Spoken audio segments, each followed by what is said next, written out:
महामार्गावर भीषण अपघात, उभ्या कंटेनरला कारची जोरदार धडक, 2 महिलांचा जागीच मृत्यू।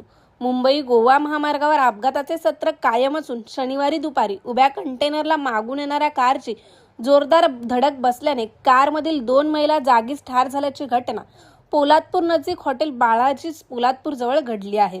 अनिल रावसाहेब मारकड आपल्या परिवारासह आपल्या ताब्यातील कार MH08 AN 2439 घेऊन मुंबई गोवा महामार्गावरून महाड बाजूकडून दापोलीकडे जात असताना पोलादपूर हद्दीतील हॉटेल बालाजी जवळ आले असता रस्त्याच्या बाजूला उभ्या असलेल्या कंटेनर MH04 LY 1638 ला जोरदार ठोकर बसली असता कारचा चेंदामेंदा झाला। या अपघातात 2 जणांचा जागीच मृत्यू झाला, 1 जण गंभीर जखमी आहे तर 1 किरकोळ जखमी झाले आहेत। या अपघातात सुवर्णा मारकड व अनुश्री अनिल मारकड यांचा जागीच मृत्यू झाला आहे, तर अनिल मारकड यांना पुढील उपचारासाठी माणगावमध्ये हलवण्यात आले आहे, तर चिन्मय याला महाडकडे हलवण्यात आले आहे। ब्युरो रिपोर्ट, तेज मराठी न्यूज, पोलादपूर, रायगड।